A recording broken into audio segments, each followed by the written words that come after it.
Flash, who has agreed to be interviewed for our Studio Spotlight series here at the Harwich Cultural Center. Thank you so much. Glad to have you.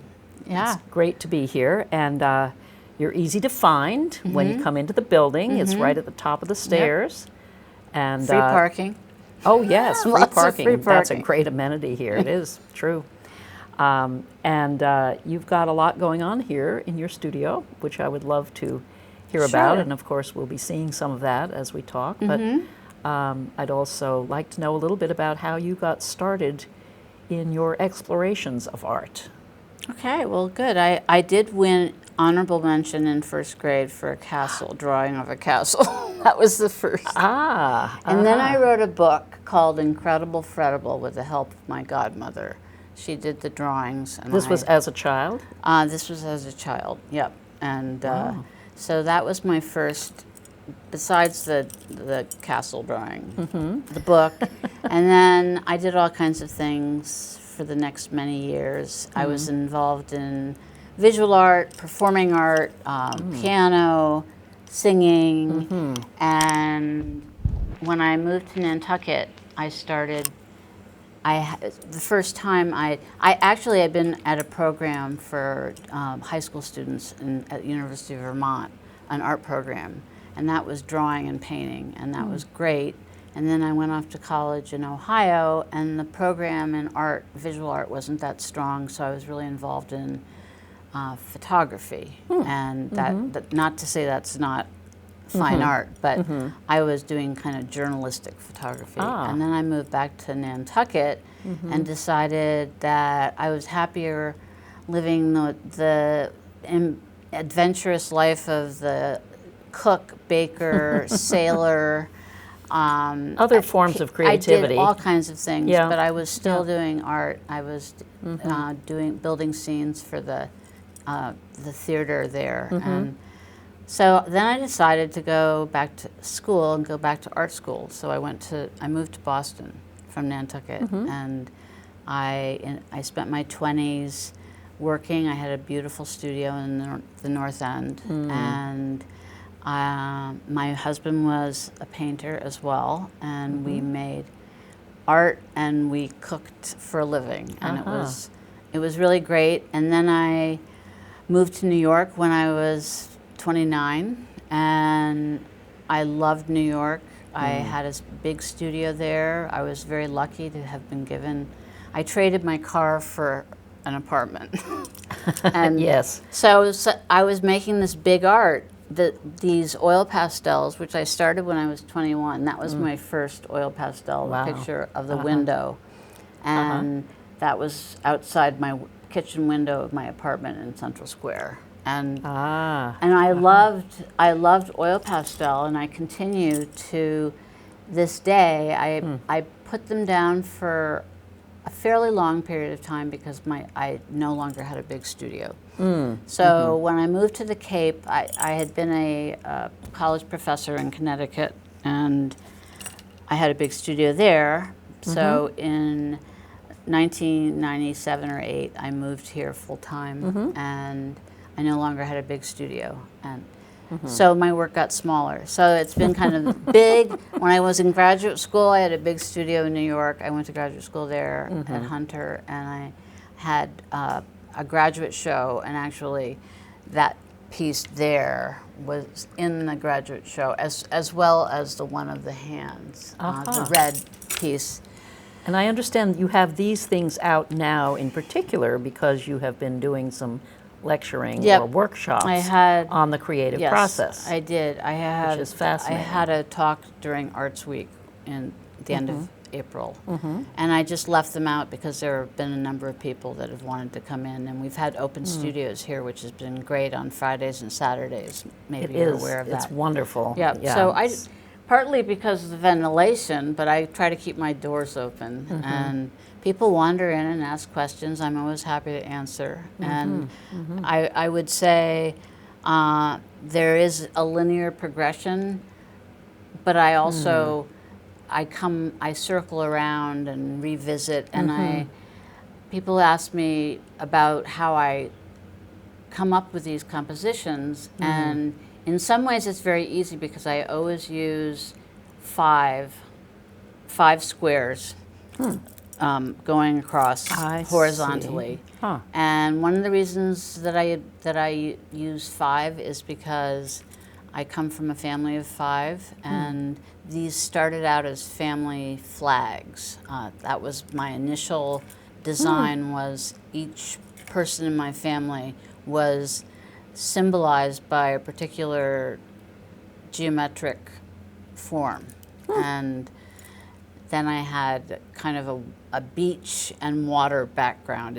I don't have one of those to show you, but suffice it to say that the number 5 has worked out partly because of the way it breaks down. It's not 2 and 2, but it's 2 and 2 with a central sort of you are here now moment. And this piece over here called Red Sea, I started at an artist colony in New York. I was at Yaddo a couple of times, which is this wonderful artists and writers colony. And I started it, and I had thought of it kind of as the creation story. I started on the left with kind of roiling ocean, and then it gets a little bit more organized, and it develops from left to right. And that's been a part of all of these pieces. They're not one moment, they're not one view.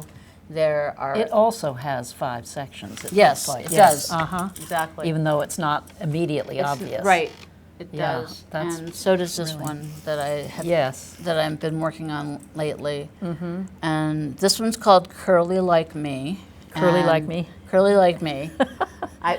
It goes with your dress, actually, and your hair. Well, I picked this dress on purpose. It's a little big. So but can you say a little bit about the medium that you use for that? Yes, I use oil pastel on this very durable paper that I buy in rolls. And I have thousands of oil pastels. I only use one brand. There's one brand, Craypa, which I think of as part of your childhood, perhaps.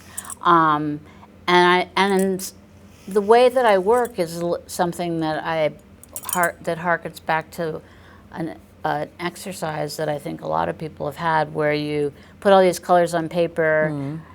And then you cover it with black oil pastel, and then you scrape into it, and the colors come. I remember doing that. And that is literally on this piece here. That's what I did. And I see. So that started things. That started the whole process of scraping into. I didn't do that initially, and I found it incredibly interesting. It kept my my curiosity was a big factor. What if I scrape here? What color is underneath here? Right. And so there was a bit of chance. And I remember that from the experience of doing that. I think a couple of times. It's always a mystery as to what you're going to find. Right. So that's been a mystery.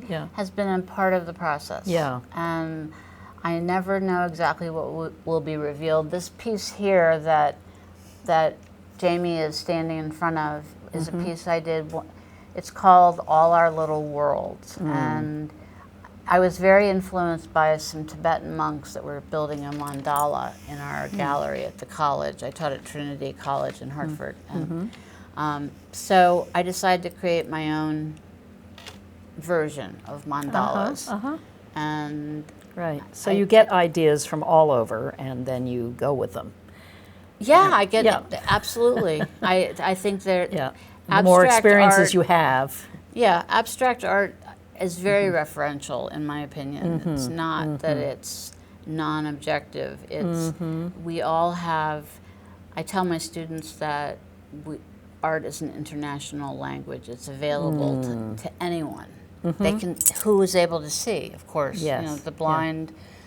They're not able to. But this is visual art, so I've never really thought about that, but. It would be interesting to make art for blind people. We actually have an exhibit now in Watertown called Please Touch the Art. Oh, wonderful. And so people of all abilities are able to experience the art in one way or another. That's it's quite fabulous. That's But I'm particularly interested in knowing, part of what you're talking about has to do with sharing your experiences with others, of course, and you do workshops, and you have Yep. taught, and I'm interested in your upcoming workshop, which I'm doing a talk going to be on doing on the August 10th. 10th here in this room in the top of the stairs, so where everyone can find it, called One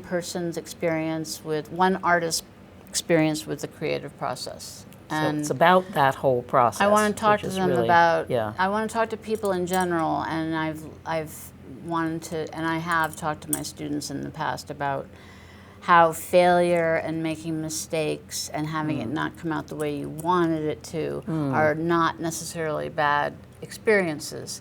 And have it maybe not even be thought of as failure. Absolutely. Actually. Right. Or there's many people, very successful people in the business world who've talked about failure as the best thing As that the ever best happened learning to them. tool.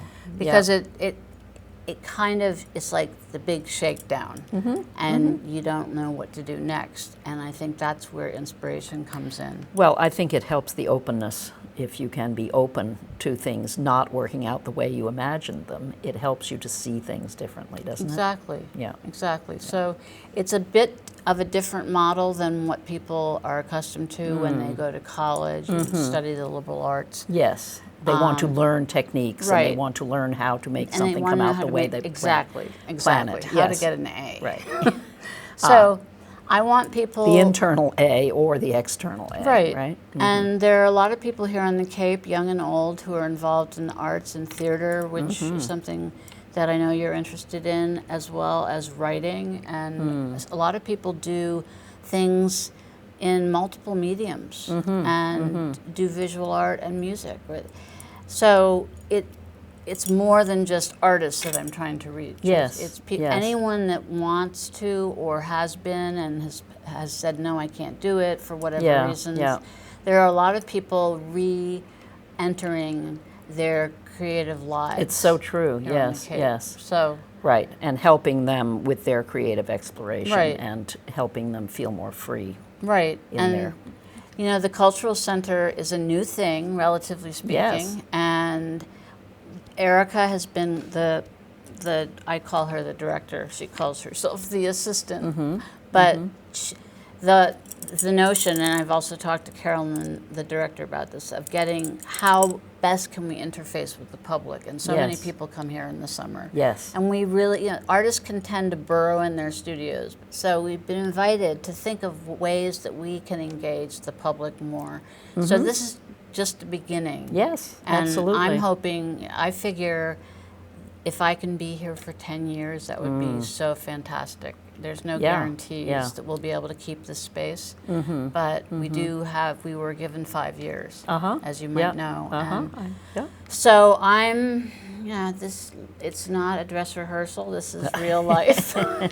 Well, it's certainly growing, and I've seen it grow just Yep. in the last few years since I've been here full-time in Yep. Harwich, and it is very exciting. And it's I think part of the proliferation of the economy. arts and culture here is really fabulous. Yep. Yeah. So I'm looking forward to this adventure that we're all on together. And Yeah, good. getting to know some of the other artists, and you're helping so much by giving us That's part of a our platform. aim, is It's to wonderful. share with Yeah. the public, of course, Yep. everything that's going on, or Yeah. as much as we possibly can. Yeah. So thank you so much Good. for talking I hope, to us. I hope you'll come back over the years and see Oh, yeah. how we've grown and flourished. And I really thank you for We your will certainly be interest. keeping an eye, for Great. sure. Thank you so Wonderful. much, Anne.